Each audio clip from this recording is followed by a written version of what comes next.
Good afternoon, ladies and gentlemen. I'm Sandy Quinn, president of the Richard Nixon Foundation, and welcome to the Richard Nixon Presidential Library and Museum in Yorba Linda, California.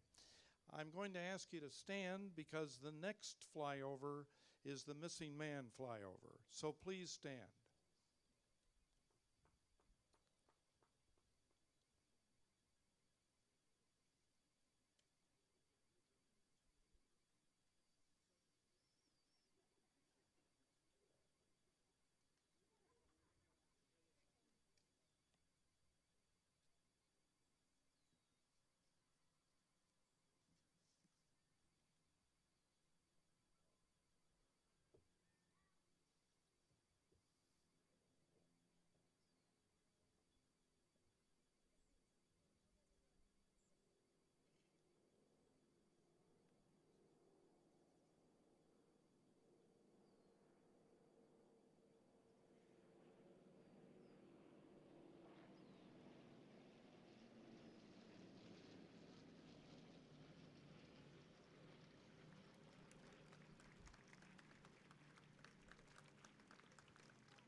Please be seated. This is a great group of military and civilian flyers here in Southern California, and they wanted to do this, and it was made possible by some of you who generously funded this event today for them.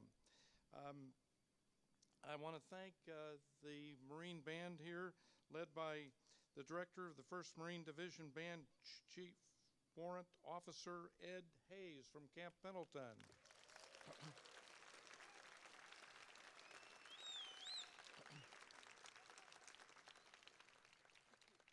And please stand for the presentation of the colors by the 1st Marine Color Guard from Camp Pendleton.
What so proudly we hailed at the twilight's last gleaming, whose broad stripes and bright stars through the perilous fight o'er the ramparts we watched were so gallantly streaming, and the rocket's red glare, the bombs bursting in air, gave proof through the night that our flag was still there. Oh, say does thy star-spangled banner yet wave o'er the land of the free and the home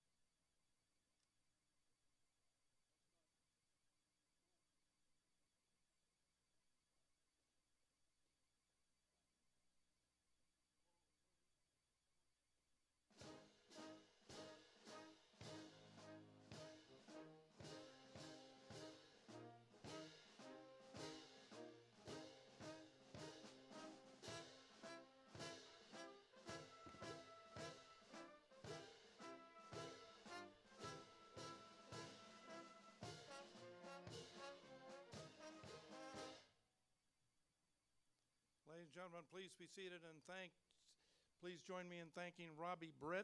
He's been singing with us for years at many events. He started singing when he was 14, and he's terrific. Thank you, Robbie.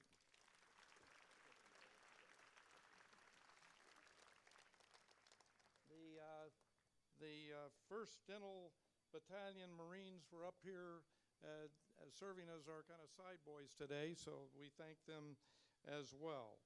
I'd like to introduce the Air Force chaplain, Keith Lewis, for the invocation.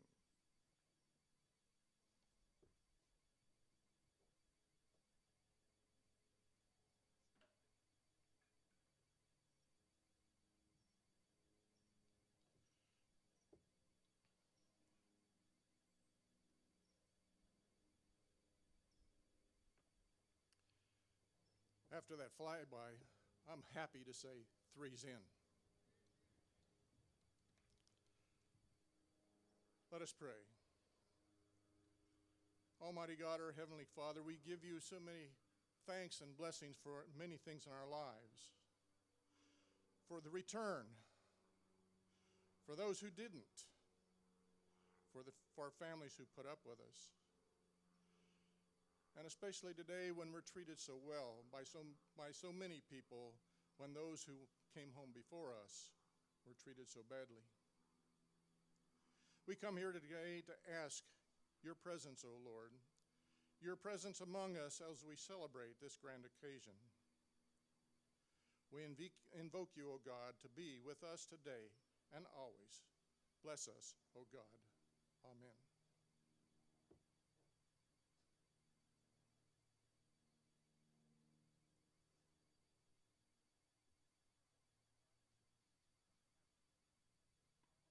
Thank you, sir.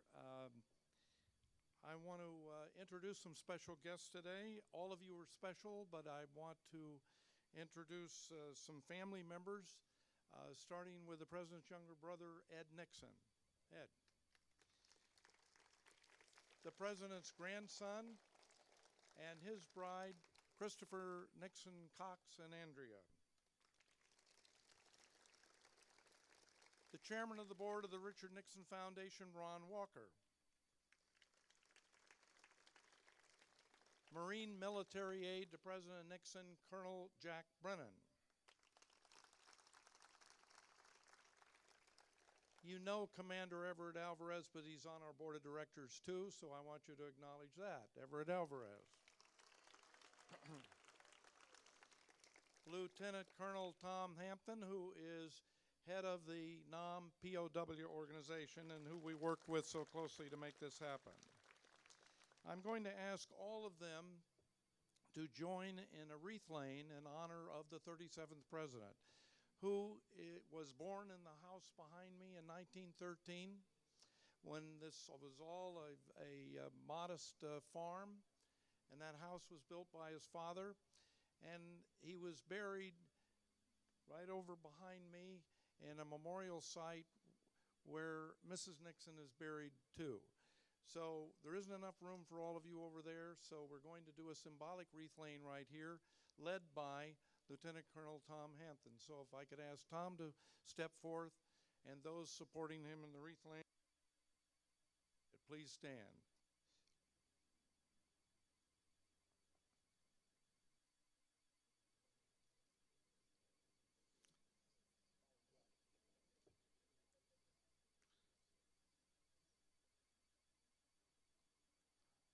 Tom, if you would step up, where's Tom?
thanks to all of you for participating in that ceremony.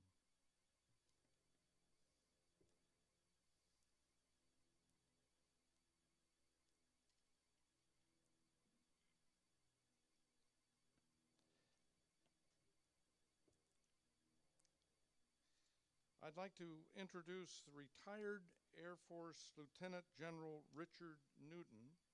He was Assistant Deputy Director or Chief of Staff of the Air Force in 2012. And this will be a ceremony in commemoration of the service of all of you and the sacrifice of all of you. And it's a recognition by the Department of Defense. Lieutenant General Newton.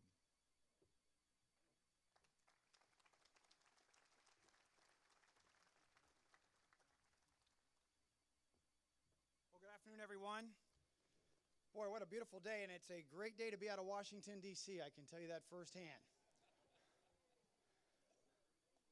My longtime mentor, former boss, and role model for me is somewhere in the audience, General Chuck Boyd. He said, Dick, you know what a good speech is? A short speech. I said, sir, I'm going to do that just for you.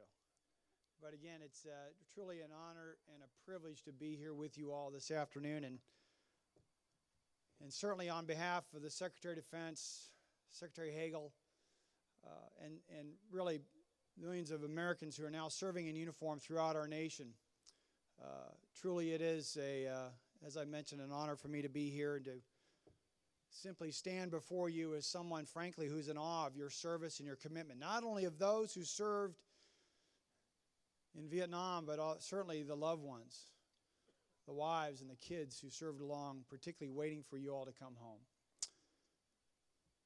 I've got a written speech somewhere on the podium. I'm not going to pull it out. If you want to read it, well, you probably won't anyway, but for what it's worth. But I do want to speak just briefly from the heart.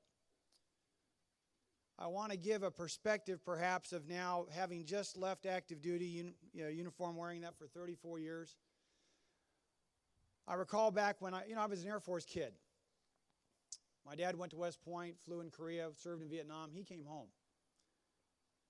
And then in February, I believe it was 12 February of 1973, we're sitting at Barksdale Air Force Base. My father was assigned there.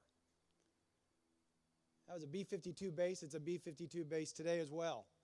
But there weren't many B-52s on the ramp at that moment. They've been having some duty over in Vietnam, pounding the North Vietnamese. Make sure we bring you all home. They're still doing that today, by the way, not necessarily North Vietnam, but they're deployed in places like Guam and elsewhere to make sure that our freedoms remain strong. But anyway, to go back to that moment, I suppose, as I vividly remember as a junior in high school, watching you all come off those C-141 Starlifters on the tarmac there at the Philippines and at Clark Air Base, Guam. My dad recalls, or I recall my dad telling me that, this is an extraordinary time. He had some insights in terms of the suffering, and suppose I did as a kid as well. But he says this is a very important moment in our nation's history, particularly as we're coming through what was somewhat of a scarred conflict in Vietnam. You all returned home with honor. And then as I was somehow selected to attend the Air Force Academy, I told my dad I couldn't quite make the cut of West Point, but I got to go to the Air Force Academy. Actually, I could have gone to West Point in Annapolis, but I chose the Air Force because I was an Air Force kid and I wanted to be like my dad. I wanted to be an officer and a pilot. And at the Air Force Academy, I was there from 74 to 78.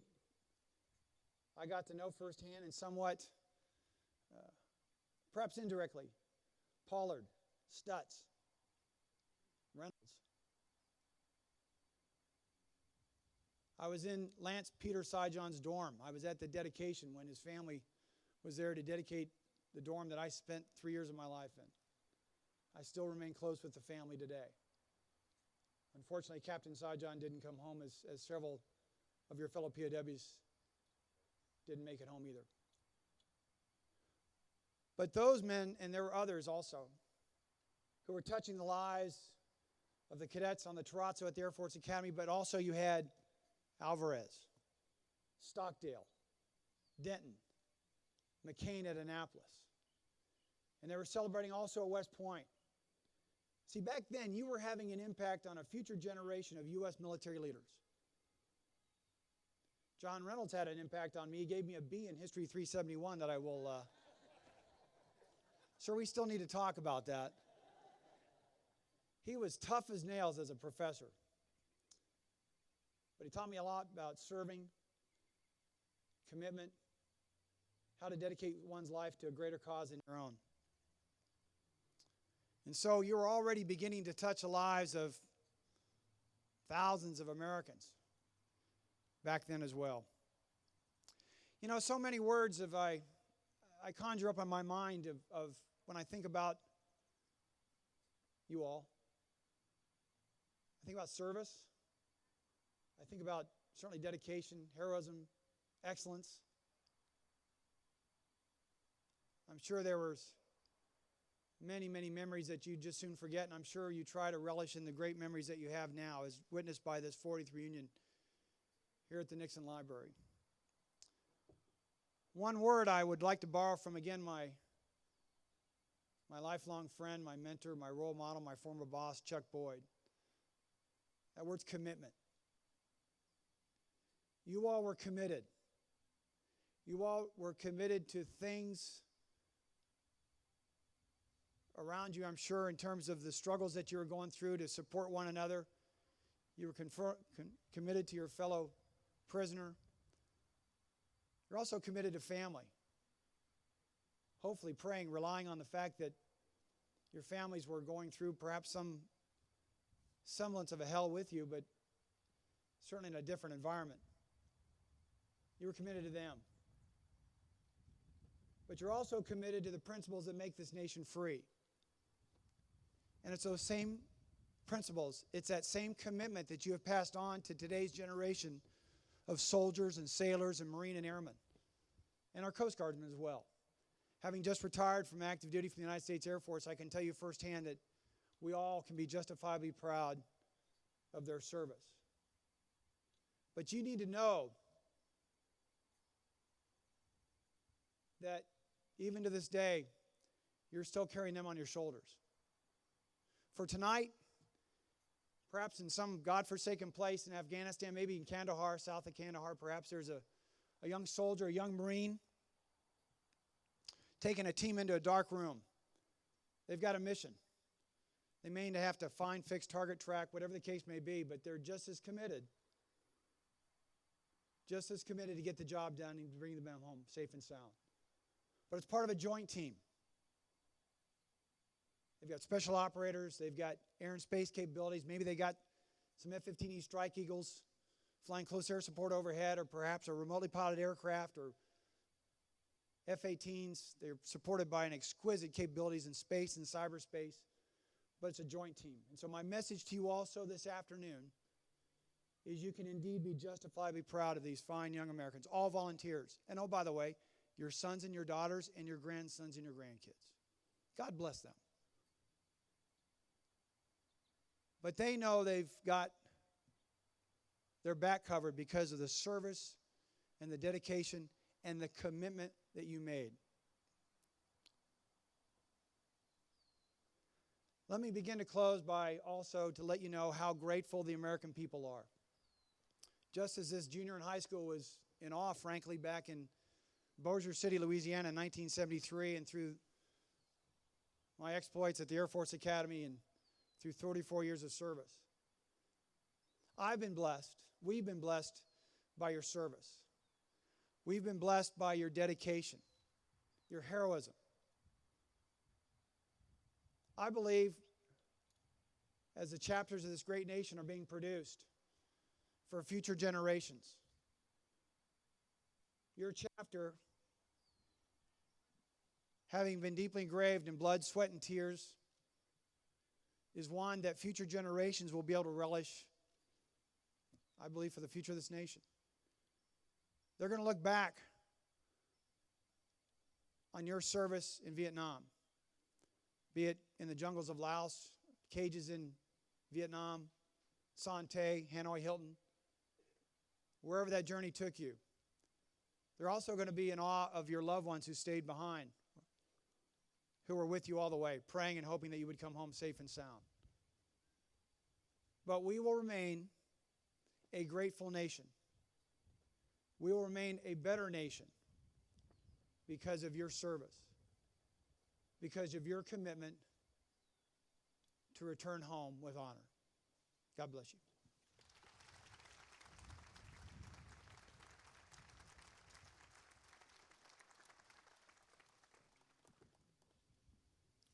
At this time, on behalf of the grateful nation, is honored to present certificates of war. U.S. military prisoner of war will receive their certificates tomorrow. But for the purposes of the ceremony today,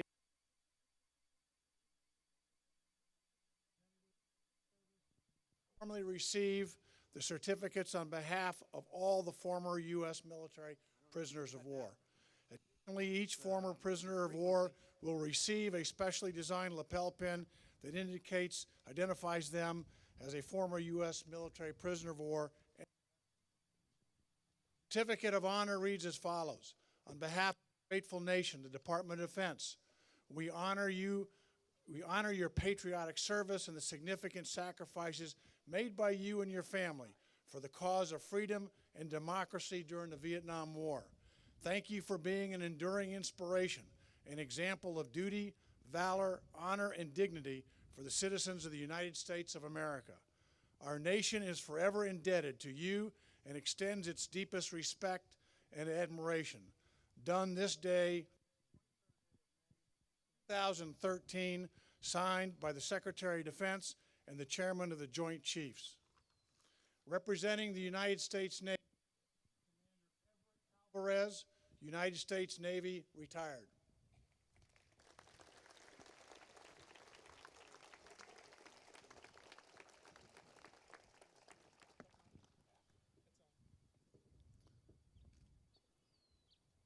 Representing the United States Air Force is Colonel Hayden Lockhart, U.S. Air Force, retired.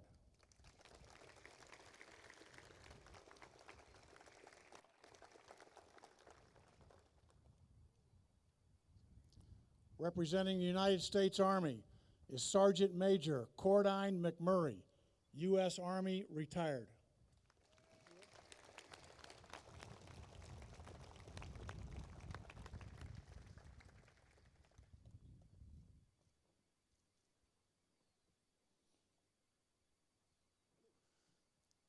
And representing the United States Marine Corps is Lieutenant Colonel Harlan Chapman, United States Marine Corps, retired.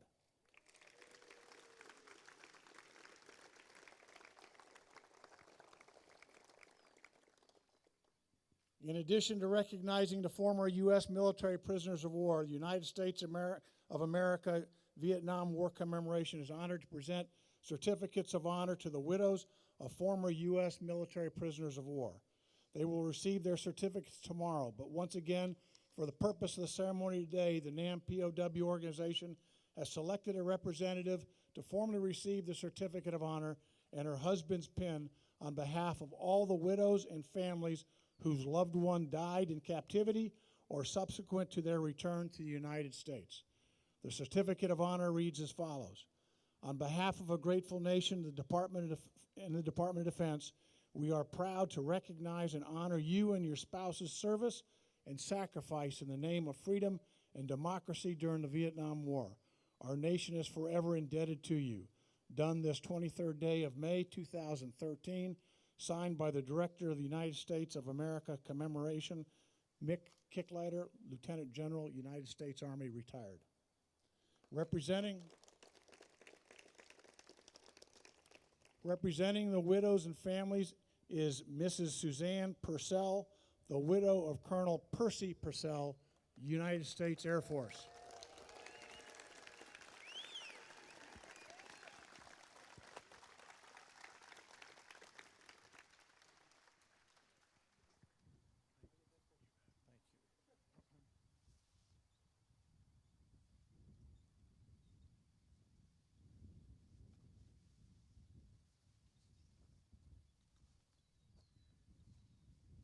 Thank you. Now, I know who you're all waiting for. It isn't any big military guy. It isn't any big hero POW. It's Tony Orlando. Tony, are you here? Please come up. This great superstar, this great artist, and he's an honorary POW. I am.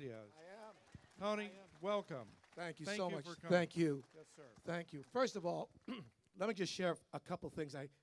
I have to do this after 40 years of knowing my beautiful friends who I've gotten to know their wives and families, and so proud to know you for 40 years. But I've never told this story really in public, and I think this is the right place to do it.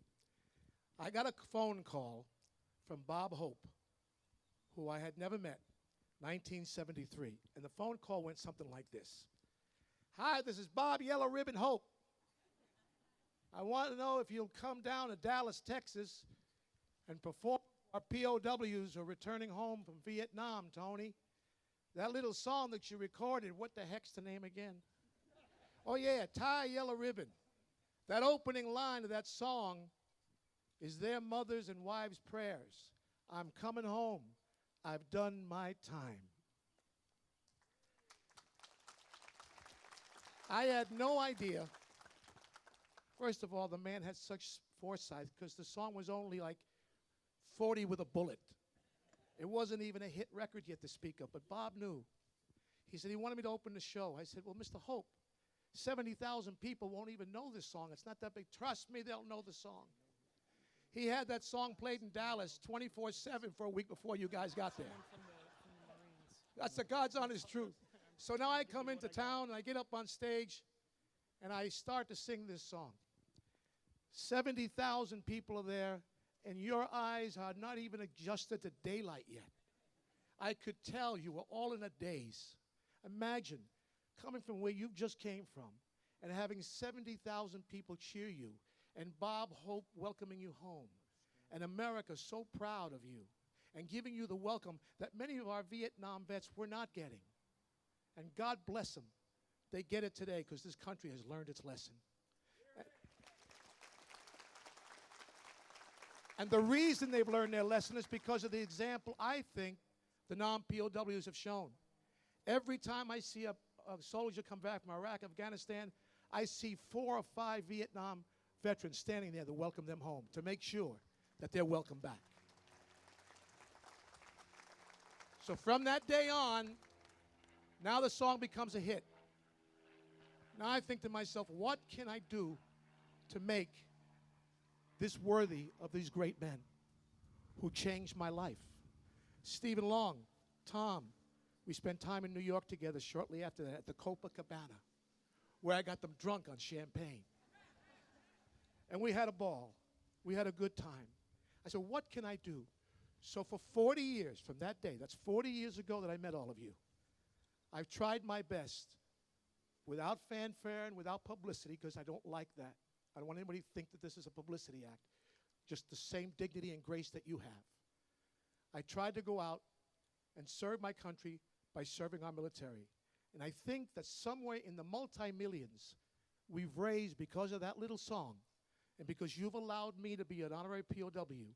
In Branson, Missouri, for example, we started out with 600 veterans coming, and you were there for the very first day in 1993.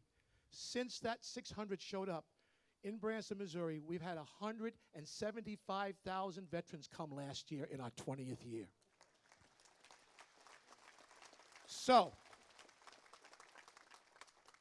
this is not a hit song, just a hit record. I was just a mailman that delivered it. The guys that wrote it, Irwin Levine and Larry Brown, Irwin has passed on now. This is the proudest day of their life. To be here and know that that song started and inspired by Bob Hope and you. And we have to give thanks, Mr. Nixon, to your brother for that day, for bringing them home. He should be remembered for ending that war.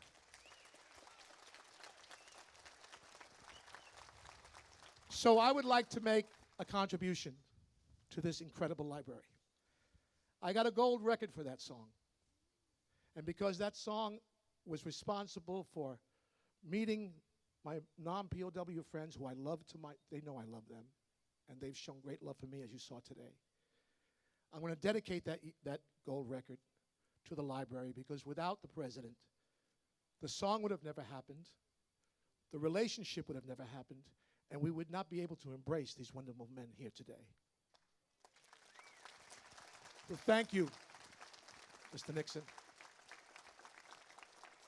So now here's the sad part of this story today. So I get this young 23-year-old computer whiz in Branson, Missouri to send me my track of Yellow Ribbon.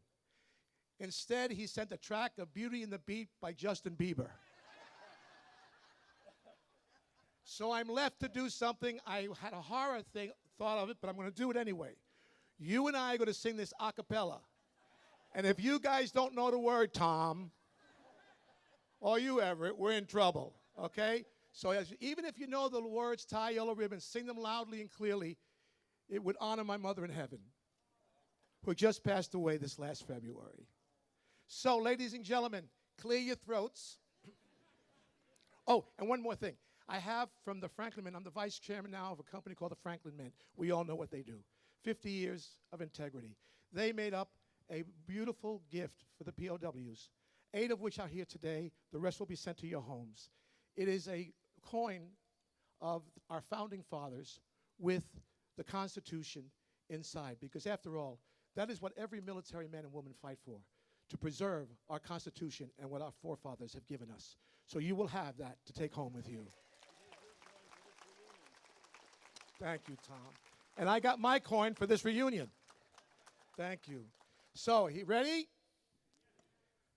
I'm coming home, I've done my time. I've got to know what is and isn't mine. If you receive my letter telling you I'd soon be free, here we go, then you'll know just what to do. If you still want me, if you still want me. Your turn, let's do it, go ahead. Tie a yellow ribbon around the old oak tree. It's been 3 long years, do you still want me? If I don't see a ribbon round the old oak tree, I'll stay on the bus. Get around us. Put the blame on me if I don't see a yellow ribbon round the old oak tree. Bus driver, please look for me, 'cause I couldn't bear to see what I might see. I'm really still in prison, and my love, she holds the key. A simple yellow ribbon's what I need to set me free. You didn't know he had it in him. And told her, okay, you do it. Go ahead. Go for it. tie a yellow ribbon round the old oak tree. It's been 3 long years. Do you still? Thanks, Tom. Come on. If I don't see a ribbon round the old oak tree, I'll stay on the bus. Forget about us. Put the blame on me if I don't see a ribbon round the old oak tree. Now here's the big part. Here. Now the whole place is cheering, 'cause they can't believe what they see. Where are you? Where are you, Stephen Long? Where are you? Stand up, Steve. I know you're here. I saw you. Where are you? Figures is sitting back there with my people. Where are you? Stand up a minute, Stevie. They're all the way underneath the gazebo. Now the whole place is cheering, 'cause they can't believe what they see. 100 yellow ribbons round the old. God bless you and God bless America, everybody. Thank you. And I got 2 last words for you. They should stay forever for everyone who served in our military, especially in Vietnam. And it's about time we say it loud and clear. Welcome home. Welcome home. Thank you, Tony. Thank you for your dedication to the library. We accept and we're honored. Thank you. Tony mentioned Bob Hope. I want you to know that you're in the Nixon Amphitheater, but this amphitheater and the beautiful gardens around it were gifts of Bob and Dolores Hope. They were great friends of the Nixons and great friends of the foundation. Thank you, Bob and Dolores. Ladies and gentlemen, I call your attention to the front of the birthplace where the 1st Marines from Camp Pendleton will conduct a 21-gun salute, followed by taps.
Ladies and gentlemen, what an appropriate and sacred way to end this ceremony.